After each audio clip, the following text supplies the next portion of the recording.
أعوذ بالله من الشيطان الرجيم. بسم الله الرحمن الرحيم.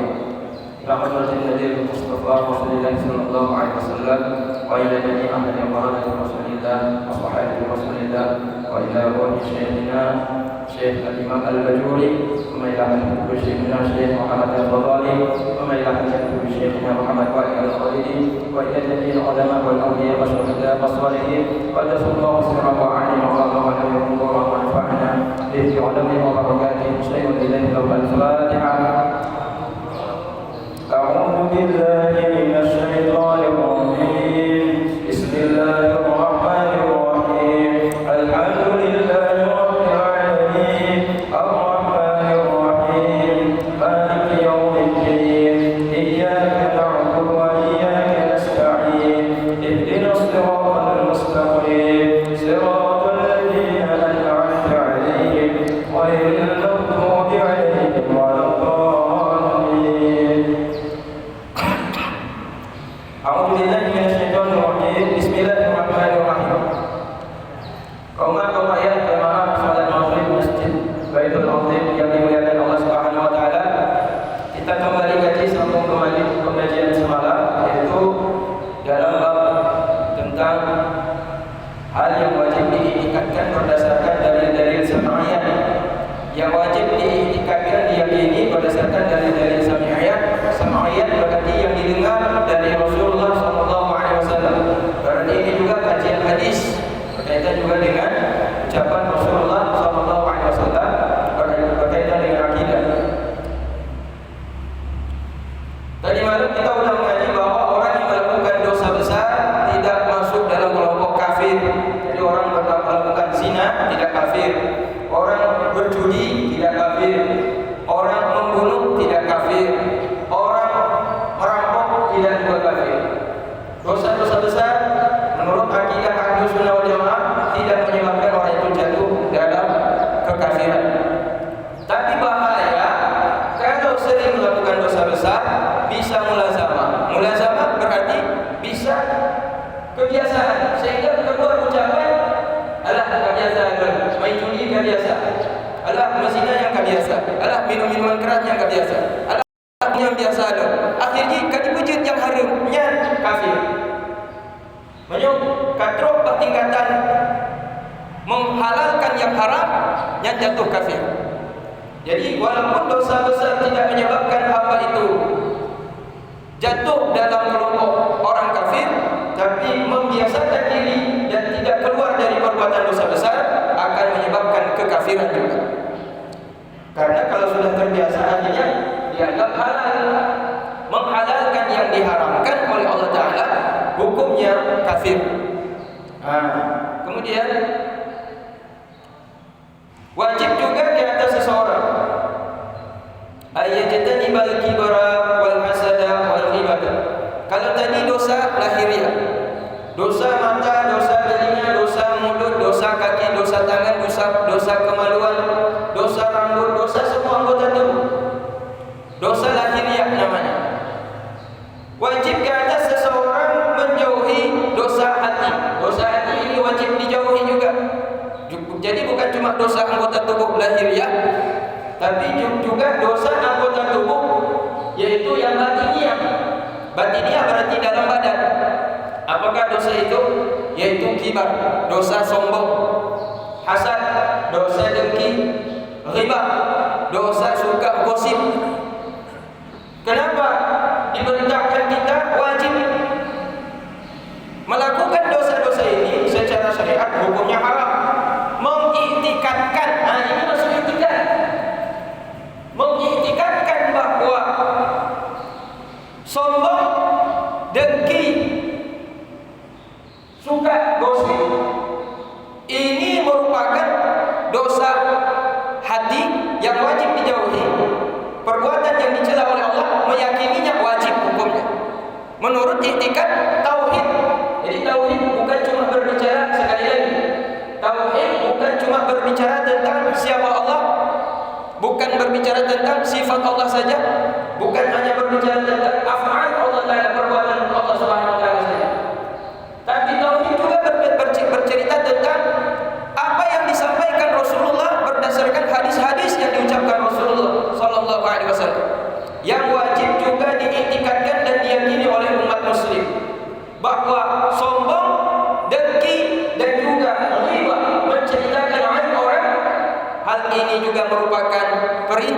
dari Rasulullah untuk dijauhi.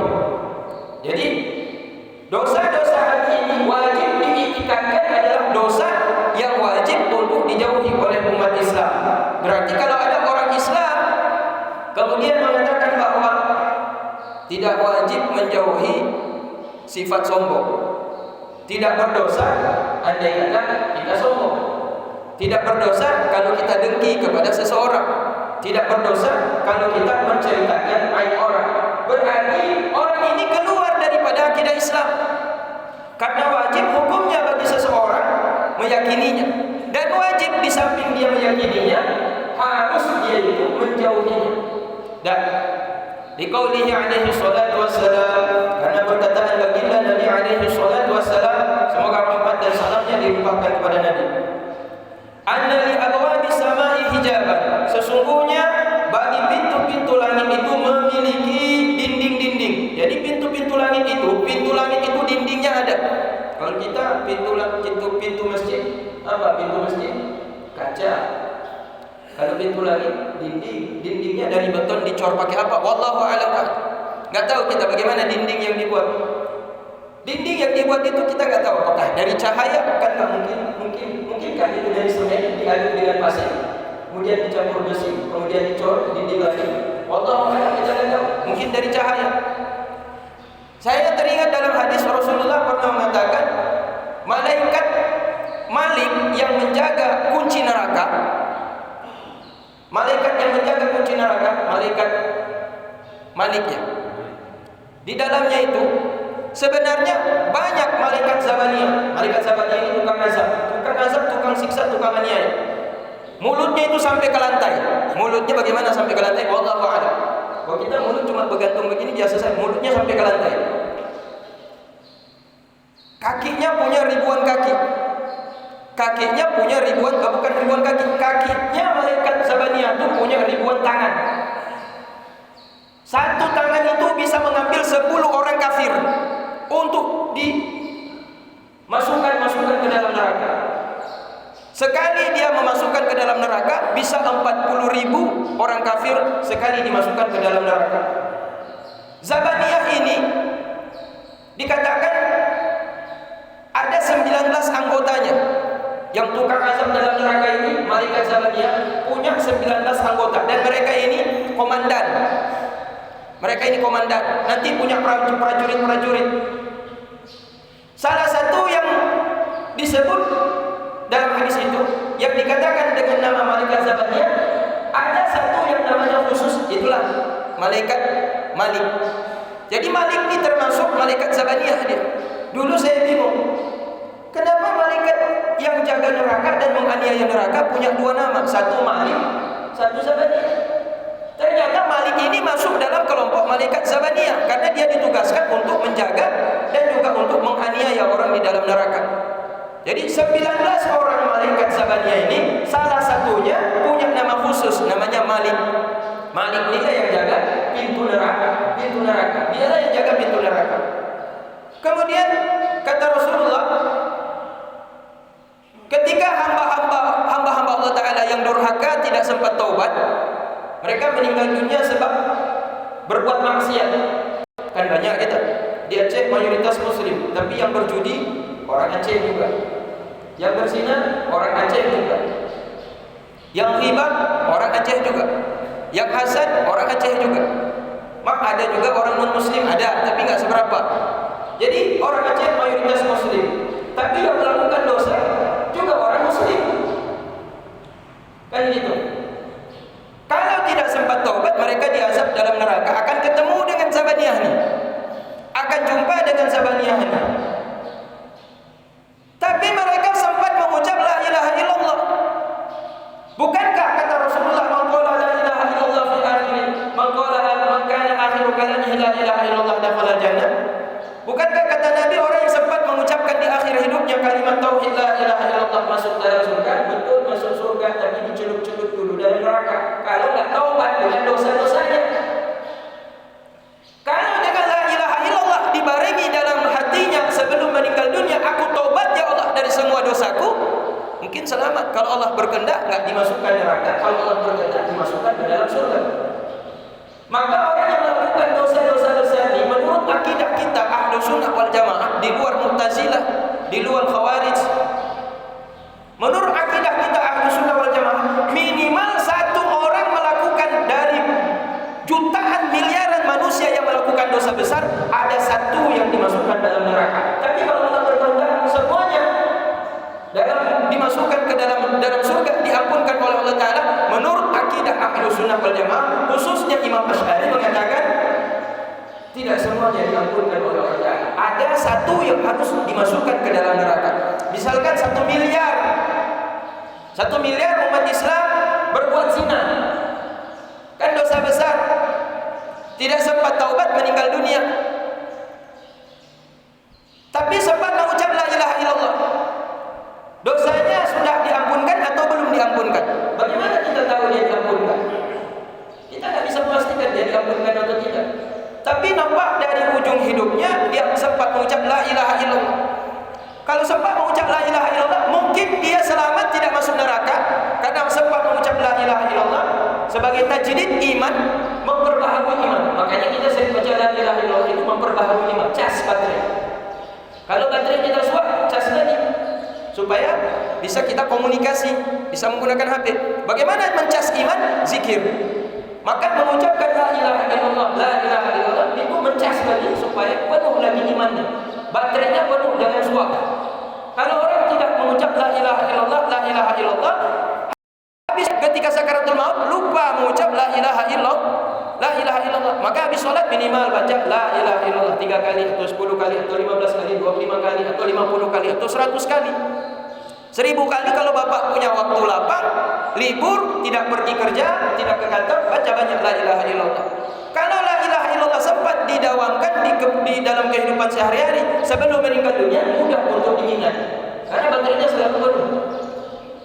Kalau diiringi ketika mengucapkan la ilaha illallah dengan taubat, tidak lagi akan melakukan maksiat, hampir meninggal dunia sebelum nyawa di tenggorokan, sempat dia istighfar dari semua dosa-dosanya, kemungkinan besar dimasukkan dalam kelompok ahli surga tanpa harus masuk ke dalam neraka.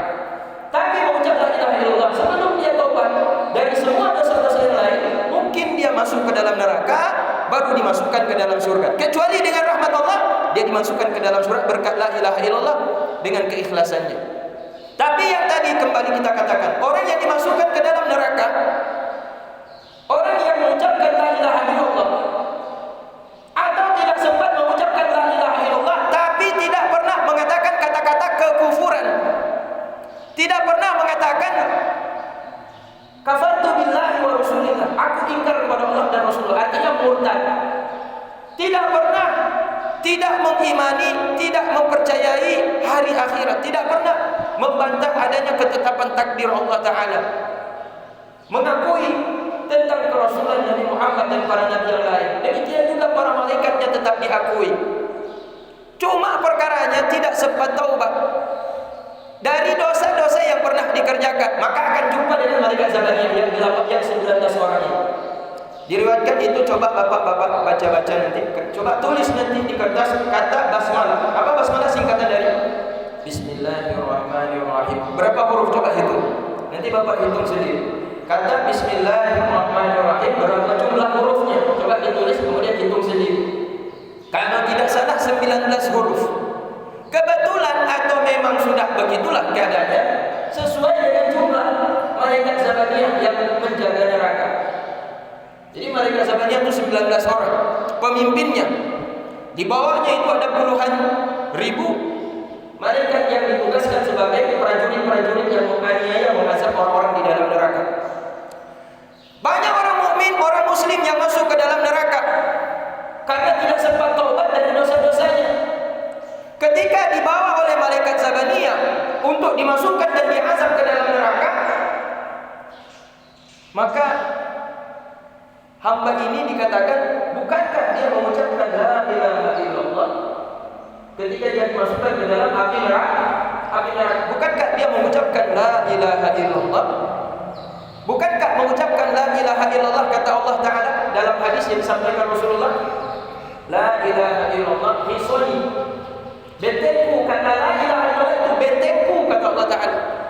Faman dakhalahu kana aminan min adabi. Siapa masuk dalam bentengku, maka selamat daripada azabku. Bukankah ia termasuk yang mengucapkan la ilaha illallah? Ketika dimasukkan dalam neraka, selamat dia. Tidak disentuh oleh api. Tidak disentuh oleh api. Padahal dia tubuhnya dipenuhi dengan berbagai dosa. Dosa mata, dosa mulut, dosa telinga, dosa kemaluan, dosa tangan, dosa kaki, dan dia tidak taubat. Tapi ketika ada yang mengatakan kepada malaikat yang membawanya tadi, bukankah dia orang yang mengatakan la ilaha illallah, tiba-tiba tidak dibakar kulitnya itu, tubuhnya itu oleh api neraka. Ini sesuai dengan kata Allah Ta'ala dalam hadis yang disampaikan Rasulullah, siapa mengatakan kalimat la ilaha illallah dengan penuh keyakinan dan mengerti maknanya, maka selamat dia. Selamat dia dari azabku. Tapi kemudian ditegur lagi oleh malaikat. Tapi dia banyak melakukan durhaka kepada Allah, maksiat kepada Allah, tapi tidak taubat. Kemudian api itu kembali datang dan menyambar. Api itu kembali datang dan menyambar. Diriwayatkan dalam hadis itu bahwa Imam Malik dia membawa hamba yang mukmin itu masuk ke dalam neraka. Pertanyaannya, malaikat masuk dalam neraka. Malaikat Malik masuk dalam neraka, dan di dalam neraka banyak malaikat Zabaniyah selain malaikat Malik tersebut. Bagaimana mereka berada dalam neraka, malaikat-malaikat ini? Sedangkan api neraka itu membakar dan bisa menghanguskan. Tapi kenapa malaikat-malaikat Zabaniyah ini tidak terbakar dan tidak hangus, bahkan mereka kerja di dalam? Nah, ini jadi pertanyaan kita. Ada apa dengan malaikat Zabaniyah? Karena malaikat Zabaniyah tercipta dari nur cahaya. Malaikat semuanya diciptakan Allah Ta'ala dari cahaya. Berbeda dengan kita manusia, diciptakan asalnya dari tanah dan akan mudah dibakar di dalam neraka. Tapi malaikat diciptakan Allah Ta'ala dari nur cahaya. Nur lebih kuat daripada nar. Cahaya itu lebih kuat daripada api, sehingga api tidak membakar cahaya. Itulah sebabnya kenapa malaikat penjaga neraka yang Zabaniyah dan yang mengazab dalam neraka, mereka tidaklah hangus terbakar di dalam neraka meskipun hidup di dalamnya. Dikatakan bahwa dalam hadis kata Rasulullah, bagaimana malaikat Zabaniyah bisa bertahan di dalam neraka? Ternyata sebelum datang manusia, jin dan setan yang akan diazab dalam neraka, mereka sudah, kalau kita bahasa kita ini, kalau acara-acara itu belum dimulai, kita melakukan praktek apa namanya itu, tes apa namanya, gladi. Malaikat udah gladi, malaikat Zabaniyah 40 tahun lamanya di dalam, 40 tahun lama di dalam neraka. Sudah gladi bersih mereka. Sudah latihan bagaimana model cambuknya, bagaimana model azabnya, bagaimana cara mengazabnya, di mana tempat-tempat di dalam neraka itu. Maka kata ini hadis Rasulullah. Ingat bapak-bapak, Rasulullah pernah berdoa, doa dengan doa yang dibaca oleh Nabi Yakub dan Nabi Yahya. Karena Nabi Zakaria. Zakaria memiliki anak namanya Nabi Yahya. Doa Nabi Muhammad ini, beliau katakan kepada sahabat, ini doanya Nabi Yahya sekaligus ini doanya Nabi Yahya, putra daripada Zakaria, sekaligus putra doa daripada ayahnya itu Nabi Zakaria. Apa doanya? Ya Allah, hamba berlindung kepadamu daripada neraka yang satu namanya ghadaban, neraka amarah. Yang satu namanya neraka bukit. Bukit apa? Wallahu a'lam. Saya sudah ini satu bukit, yang satu jurang. Aku berlindung kepadamu ya Allah dari neraka bukit. Nama bukit itu saya sudah lupa. Yang satu namanya jurang kesedihan. Kemudian Rasulullah menceritakan kepada para sahabat, ini doanya saudaraku Nabi Yahya dan ayah Nabi Yahya, itu Nabi Zakaria. Dalam riwayat itu dikatakan, Nabi Zakaria kalau membaca doa ini bersembunyi daripada Yahya. Kalau Nabi Zakaria sedang mengajarkan doa ini kepada sahabat-sahabatnya, kepada umatnya yang memeluk agama Islam di masa Nabi Zakaria, beliau tengok ke kanan, tengok ke kiri, lihat ke belakang, ada tak Yahya? Kalau ada Yahya, doa ini tidak dibaca. Kalau tidak ada Yahya, putranya Nabi Yahya, beliau akan baca di hadapan para sahabatnya yang ikut pengajian beliau. Ternyata Nabi Zakaria kalau membaca doa ini, Beliau menangis. Orang yang ikut juga menangis. Maka beliau tidak ingin anaknya ikut menangis. Karena menangisnya Yahya ini bahaya. Kenapa bahaya? Suatu hari Nabi Yahya berdoa minta perlindungan daripada neraka bukit dan neraka jurang. Dia tengok kanan kiri tidak ada, ternyata ada Yahya di belakang. Begitu dia membaca doa ini, ternyata Yahya di belakang menangis, meraung-raung, kemudian lari. Lari entah kemana dia pergi. Sehingga Yahya yang sedang mengajar keluar dari majelis pengajian, dia lari, dia cari anaknya, kemana anaknya pergi. Diberitahukan kepada istrinya, wahai istriku, kita cari anak kita udah lari entah pergi kemana. Dicari ke sana kemari di kampung tu enggak dapat dia. Sampai di ujung kampung dicarilah, jumpa dengan seorang penggembala domba. Ditanya, adakah kau melihat seorang anak muda ciri-cirinya seperti ini? Kata penggembala domba, bukankah yang kau katakan itu ciri-ciri daripada Yahya? Betul itu putraku. Di mana dia tempatnya? Adakah kau lihat? Ada. Dia berada di atas bukit, di atas gunung. Maka dicari Nabi Yahya sampai di atas gunung. Ternyata Yahya di atas itu sesungguhkan menangis, ketakutan dia dengan azab neraka. Coba bayangkan, takutnya Nabi Yahya dengan azab neraka itu, sehingga dia lari dari rumah, dari kampungnya, menyepi di tempat yang tinggi itu, minta ampun kepada Allah, jangan masuk ke dalam neraka tadi. Bayangkan ketakutannya Nabi, sampai lari dari rumah, lupa pekerjaan, lupa aktivitas, lupa ayah, lupa ibu, lupa anak, lupa istri, lupa kawan. Hanya teringat dengan ibunya. Teringat di mana sebelumnya? Nabi. Ditanya apa? Ulama apa? Orang awam apa? Paling ditanya biasa. Jadi tingkat ketakutan mereka ini yang diajarkan oleh Rasulullah. Dalam hadis itu dikatakan juga bahwa Rasulullah SAW sedang mengajar seperti ini. Tiba-tiba terdengar suara keras sekali. Boom. Sahabat bingung, Rasulullah, dari mana datangnya suara itu ya Rasulullah? Kenapa suaranya aneh? Keras sekali suara itu. Maka Rasulullah mengatakan, itu suara batu yang jatuh di dasar neraka. Neraka apa namanya? Wallahu a'lam, saya sudah lupa. Suara batu yang dilempar sejak 70 musim gugur. 70 musim gugur sama dengan 70 tahun lamanya. 70 tahun lamanya perkiraan kita itu satu hari di akhirat sama dengan 1000 tahun dong. 1000 tahun dunia kali 70 tahun, bukan 70 hari, 70 tahun. Sejak pertama dilemparkan batu itu ke dalam neraka, baru jatuh dia ke dasarnya tadi, kata Rasulullah. Coba bayangkan dalamnya neraka. Dalamnya neraka. Berarti neraka itu muat, mampu menampung semua orang durhaka yang akan dimasukkan ke dalam neraka. Jadi tidak ada istilahnya, "Nyok tak penuh nyok." Berarti tanya, "Hai tak boleh neraka." Anda boleh. Berarti hana tak boleh neraka. Jadi ada aja tanya betrep tanya wati di padang masar. Bek baga-baga tanya selagi wati di hoy langsung tak tamong kena. Bek hana cerita, kadang-kadang neraka tadi itu luar biasa dalamnya. Sehingga katanya dalam hadis ini dikatakan Rasulullah, dalam neraka itu punya jurang-jurang yang ketika dilemparkan batu, dalam riwayat yang lain dilemparkan batu ketika Nabi Isra Mi'raj, Nabi mendengar suara itu. Jadi ada riwayat yang pertama tadi, riwayat yang kedua, dalam Isra Mi'raj ketika Nabi naik ke langit terdengar suara dentuman keras seperti suara batu yang jatuh, tapi suaranya seperti ledakan. Nabi tanya kepada Jibril, "Suara apa itu Jibril?" Maka dijawab Jibril, "Itu suara batu yang dilemparkan ke dalam neraka tertentu yang dari dulu dilemparkan, baru 70 tahun kemudian baru terdengar suaranya jatuh sampai ke dasar." 70 tahun perhitungan, bukan perhitungan 70 tahun dunia. Satu hari di akhirat sama dengan 1000 tahun di dunia. Nanti bapak-bapak cari kalkulator, hitung sendiri. Berapa lama tuh jarak perjalanan dari atas sampai jatuh ke bawah? 70 tahun akhirat. Bisa 70 tahun dunia aja lama. Ini 70 tahun akhirat bagaimana luar biasa dalamnya. Jadi neraka Zabaniyah itu udah sampai ke dalamnya itu udah sampai mereka. Malaikat Zabaniyah itu udah bertugas dan mereka udah praktek di dalamnya bagaimana cara mengazabnya. Mereka tahu kondisi dalam neraka itu seperti apa. Mereka udah tahu semuanya. 40 tahun sebelum manusia diazab dimasukkan ke dalam neraka, mereka udah gladi bersih di dalam.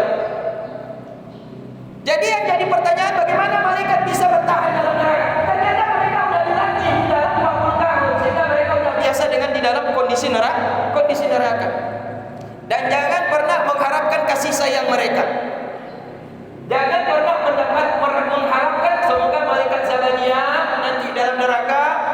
ampuni saya. Jangan pernah harap tuh. Karena mereka kasarnya luar biasa. Kalau kita lihat penjahat yang kasar, masih punya kasih sayang penjahat itu. Penjahat itu kasar dengan orang yang dia jahat, yang dia perlakukan jahat. Tapi dengan anak istrinya mungkin dia punya sayang. Tapi malaikat ini sama sekali tidak ada rasa sayang sedikit pun. Jangan pernah merasakan kasih sayang. Jangan pernah mengharapkan ampunan dari mereka. Jangan pernah mengharapkan rahmat kasih sayang daripada mereka. Karena memang Allah Ta'ala ciptakan mereka itu kasar. Allah ciptakan mereka itu jahat. Allah ciptakan mereka itu berlaku tegas. Dan tidak ada senyum di balik wajah mereka. Itulah sebabnya Nabi ketika Isra Mi'raj bertanya kepada Jibril, ini semua malaikat-malaikat yang saya jumpa semuanya mengucapkan salam dengan senyuman kepada saya. Tapi kenapa malaikat Malik ini kenapa enggak senyum dengan saya? Sombong sekali dia. Enggak ya Muhammad, tidaklah ya Muhammad. Karena sejak pertama dia diciptakan sampai sekarang dan sampai selamanya yang dilihat azab di dalam neraka, maka tidak bisa senyum dia. Karena yang dilihat penderitaan, tangisan, teriakan, siksaan yang luar biasa di dalam neraka. Sejak dia diciptakan sampai selama, dia tak pernah tengok isi surga. Dia tidak pernah melihat kenikmatan dalam surga. Tidak pernah lihat bidadari. Yang dilihat orang dianiaya, orang diazab, orang disiksa. Kesedihan setiap hari yang dilihatnya, maka tidak pernah tersenyum. Maka wajar kalau malaikat Malik ketika jumpa cuma mengucapkan salam tapi tidak Jadi kalau ada sahabat kita, ketika kita jumpa dengan dia, kita ucapkan salam tapi tidak senyum, berarti dia Malik nih. Tapi kalau jumpa dengan sahabat kita, diucapkan salam tapi tambah dengan senyum, berarti Ridwan. Karena dia sering senyum, berarti sering melihat nikmat Allah Ta'ala, banyak senyum. Jadi nggak apa-apa, jangan suuzon. Sama seperti Rasulullah bingung lihat malaikat Malik tadi. Jadi hasad, dengki, dosa hati juga sombong, demikian juga ghibah, termasuk perkara yang wajib dijauhi. Sebagaimana kata Rasulullah, pintu langit itu ada dinding, ditolak amal-amal ahli sombong, ahli dengki, dan ahli suka membicarakan aib orang. Ditolak mereka, artinya Allah menolak amal-amal orang-orang yang hatinya sombong, yang hatinya dengki, dan juga hatinya itu ada, yaitu suka menceritakan aib orang, iri melihat yaitu kelebihan orang, ditolak daripada naik ke atas langit, sehingga membentuk dinding langit dan tidak masuk, tidak sampai amal-amal mereka, ibadah-ibadah mereka. Disangkanya solatnya diterima, disangkanya sujudnya diterima, disangkanya rukunya diterima, disangkanya sedekahnya diterima, disangkanya hajinya diterima. Ternyata hajinya ditolak oleh Allah Ta'ala. Kenapa? Ada penyakit sombong, ada penyakit dengki, ada penyakit suka menceritakan aib orang, iri dengan nikmat yang Allah berikan kepada orang lain. Jadi bagaimana? Fala tuqbal, maka tidak diterima amal mereka.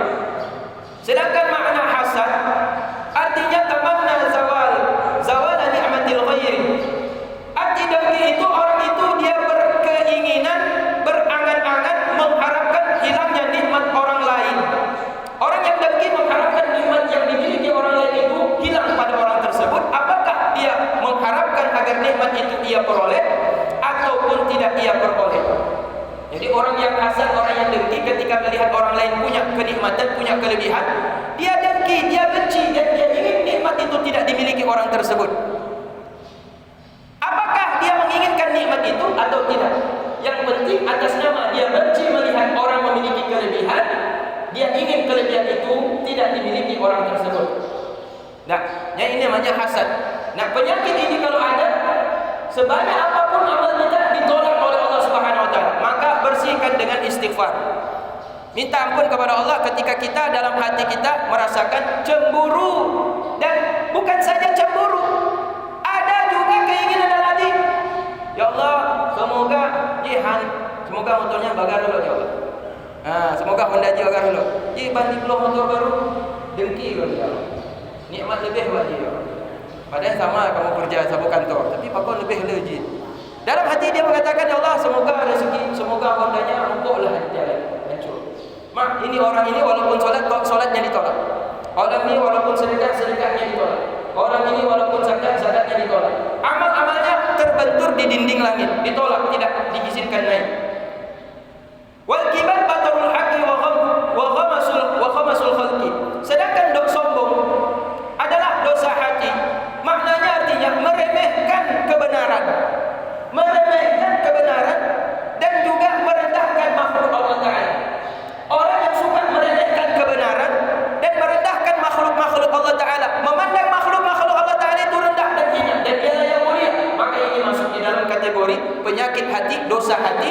yaitu sombong.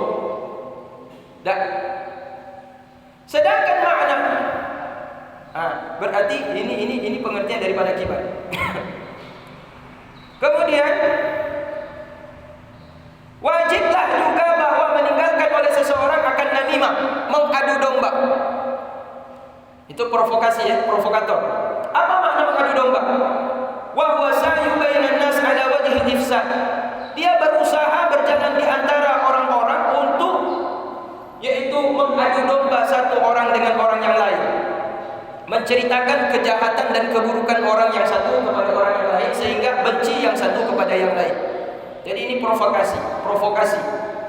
Dan karena sesungguhnya dalam hadis Rasulullah mengatakan la qatatun, tidak akan masuk dalam surga oleh qatatun.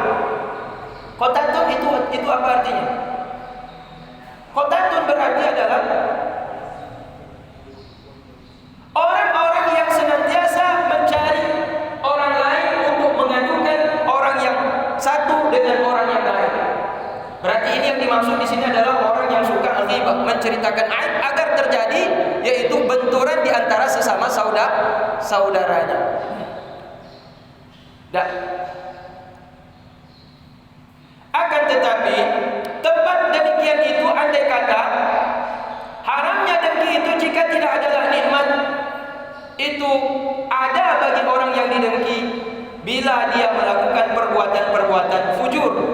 Kalau dia melakukan perbuatan-perbuatan fujur, jaza tamanna zawala ni'mati minhu. Boleh dia angan mendoakan hilangnya nikmat daripada orang tersebut. Dan maaf dan ayah yang dimuliakan Allah Subhanahu wa taala. Tadi disebutkan hasad itu artinya dengki melihat nikmat ada pada orang lain dan dia berkeinginan agar nikmat itu hilang, atau apakah nikmat itu Allah berikan pada dirinya atau tidak diberikan pada dirinya. Tapi yang jadi perhatian di sini ada boleh dengki dalam syariat, ada dengki yang dibolehkan dalam syariat. Kita dengki dalam syariat contohnya seperti apa? Ada orang melihat si fulan memiliki harta yang banyak, tapi hartanya dipakai untuk maksiat. Dengki kita melihat orang kaya ketika dia dengan kekayaannya dimanfaatkan bukan untuk kebaikan tapi untuk kejahatan.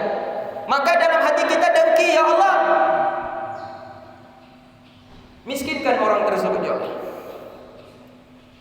Bukan dengki karena melihat dia berbuat baik dengan harta yang Allah berikan, tapi dengki karena melihat harta yang banyak tersebut dipakai untuk maksiat, justru membahayakan ya Allah.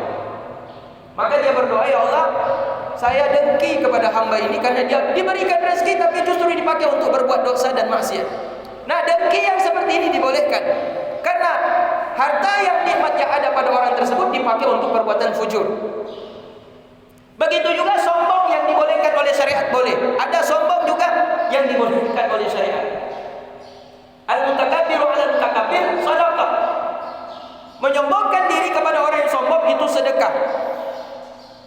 Kalau kita sudah berupaya merendah di hadapan orang yang sombong, semakin menjadi sombong dan semakin diinjak-injak kita.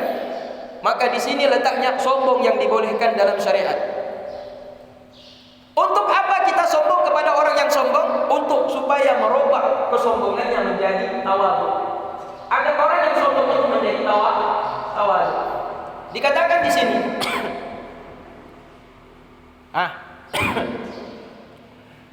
wajib seseorang itu menjauhi sombong, terkecuali jika adalah dia sombong ke atas ahli zulmi, orang yang suka berbuat zalim. Boleh. Jadi kalau nanti bapak-bapak lihat kenapa saudara saya ini sombong kepada si fulan, tanya dulu. Tapi dia orang soleh, tapi kenapa sombong kepada si fulan? Tanya, kenapa? Ilong kukala ilong pakon sombong tak keji? Baru dijelaskan. Ilong bungih keji gara-gara sombong tak keji. Jadi kenapa kamu sombong? Karena dia sombong, maka saya sombong kepada orang yang zalim. Itu dibolehkan. Jadi jangan merendah kepada orang yang zalim. Jangan tawadhu kepada orang zalim. Tajabbur, orang yang menampakkan kehebatan diri. Dia suka menampakkan kehebatan diri. Jadi kita berada dengan orang, kalau berhadapan dengan orang yang suka menampakkan dirinya lebih hebat, yang betalo saja. Betalo. Walaupun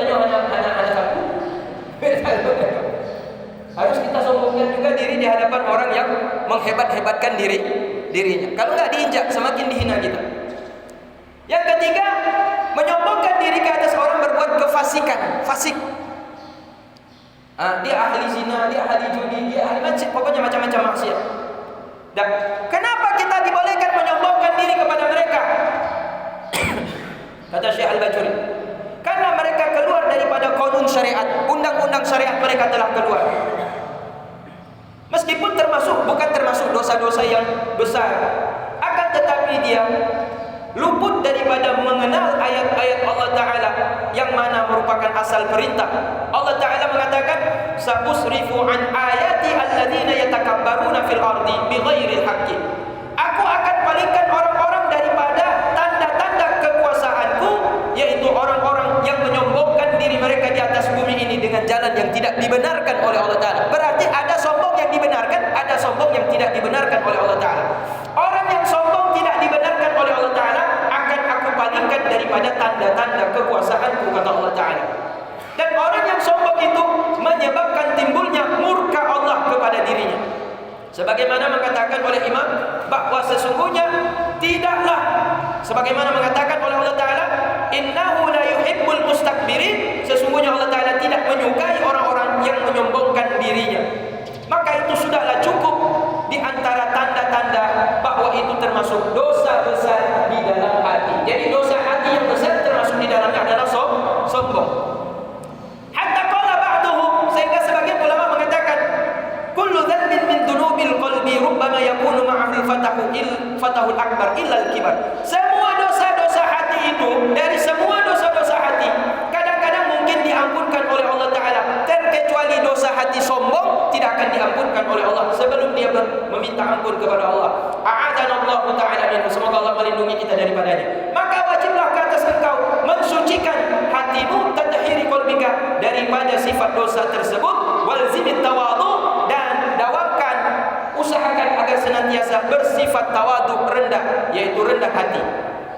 Maka di antara faqad kana, maka sungguh adalah Rasulullah, di antara tawadhunya Rasulullah sallallahu alaihi wasallam, sifat rendah hatinya Rasulullah sallallahu alaihi wasallam, ayyahmila bid'atahu minasuqi ila ahlihi, bahwa ia memikul bahan-bahan belanjaannya sendiri dari pasar untuk dibawa, yaitu ke rumah untuk diberikan kepada keluarganya. Dan di antara akhlak tawadhunya Rasulullah, yusafihul ghina wal fakir, Rasulullah menyalami orang-orang kaya dan juga orang-orang miskin dan fakir. Jadi Rasul tidak membedakan, menyalami, oh ini orang kaya yang disalami, orang miskin tidak disalami. Yang ketiga, Rasulullah yabda'u man laqihi bisalam ila ghairi dzalika. Rasulullah memulai, yaitu mengucapkan salam kepada orang yang dijumpainya sebelum orang itu memulai mengucapkan salam kepada Rasulullah. Ini di antara akhlak tawadhu yang diajarkan oleh Rasulullah. Bila tubuh orang tersebut tingkah lakunya tawadhu, merendah hatinya di hadapan hamba-hamba Allah Ta'ala yang tawadhu juga, maka contohlah Rasulullah. Karena sungguh Rasulullah, dia adalah seorang pemimpin, dia adalah seorang presiden, beliau seorang panglima, beliau seorang pemimpin perang, komandan perang. Tapi beliau memikul sendiri barang-barang yang dia akan berikan untuk makan anak istrinya di rumah. Sahabat-sahabat yang lain juga melihat, tapi Rasulullah tidak mengizinkan sahabat-sahabat yang menenteng membawa. Kalau kita beras, Rasulullah gandum, ada daging, ada sayur, ada full kacang yang dibawa oleh Rasulullah dari pasar, diambil oleh para sahabat. Biar ya Rasulullah, kata Rasulullah, enggak. Biar saya yang pikul nih, kan ini tanggung jawab saya untuk keluarga saya. Tawadhunya Rasulullah, merendahnya Rasulullah di hadapan para sahabat yang juga merendah. Begitu juga Rasulullah jumpa dengan para sahabat, Rasulullah salam, Rasulullah salam artinya di yusafihu, artinya dijabat tangannya. Jadi jabat tangan ini sudah ada di masa Rasulullah. Jangan nanti mengatakan jabat tangan tidak ada, bid'ah. Bukan, jabat tangan itu sudah ada Rasulullah sejak dahulu. Tidak dipandang Rasulullah apakah yang di hadapannya yang dijabat itu orang kaya atau orang miskin, tidak ada. Miskin kaya dengan orang sahabat-sahabatnya, dulu Rasulullah berusaha untuk mengucapkan salam, sehingga Rasulullah selalu lebih dahulu mengucapkan salam sebelum sahabat-sahabat yang lain mengucapkan salam. Jadi tawadhu kepada orang tawadhu mulia di sisi Allah, sedangkan sombong kepada orang yang sombong mendapatkan pahala di sisi Allah. Wallahu a'lam bishawab. Ayah dan ibu yang dimuliakan Allah Subhanahu wa taala, semoga kajian kita di waktu subuh ini mendapatkan keberkahan di sisi Allah Subhanahu wa taala. Amin ya rabbal. Semoga Allah berkahi aktivitas kita di pagi ini hingga sampai waktu kita istirahat di waktu malam. Amin amin ya rabbal alamin. Sallallahu alaihi wasallam.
Inna lillahi wa inna ilaihi raji'un.